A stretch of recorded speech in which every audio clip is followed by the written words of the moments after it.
John Lennon, I know you're not going to hear this, but yeah, I'm mad at you for ruining some great songs.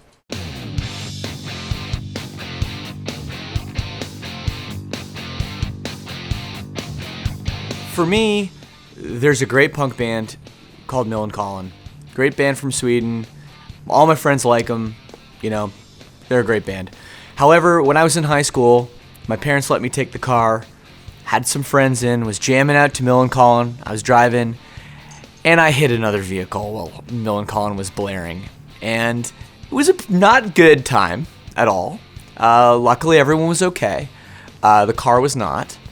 And ever since that moment, I can't listen to the band anymore. I relive that moment. And if I ever happen to hear Millencolin, the record was Four Monkeys, I believe. If I ever hear that record, I'm always like, oh, no, that takes me back to not a great time. So for me, Millencolin, I'm sorry, great band, but can't listen to them anymore. So many records, like when you listen to them too much, put feelings involved with them. I think this record, Camera Obscura, is my modeling career, is like one of my favorite sort of sad records of all time. And there was probably a year where I just really dove into that record and listened to nothing but that record for over a year.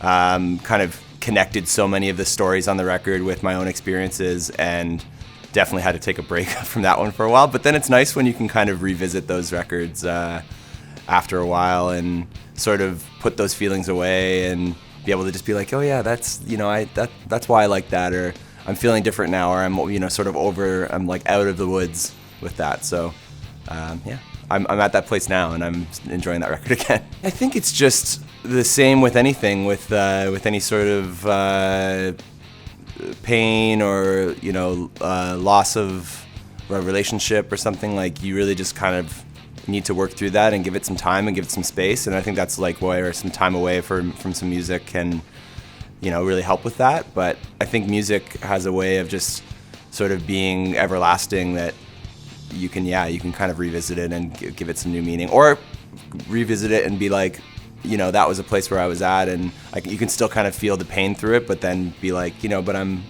doing better now, or I'm over that. You know, I will say that I love the Beatles. I'm a huge Beatles fan. And I think I always leaned more towards the Paul McCartney songs, generally. I don't really know why, but I always liked the Paul songs a little bit better. And then after I watched all the Beatles anthology stuff, and I got really into that, and I read all the interviews and everything, I feel like John Lennon's kind of a dick. And, you know, not just the wearing fur stuff, but like also like he's kind of was known to be like a woman beater and stuff like that. And it's really ruined the John Lennon Beatles songs for me. And like, so when I have them on, I listen to the Beatles still pretty often. When I hear a John Lennon Beatles song, I'm always like, I don't know if I can get past this guy, because he comes off as such a dick.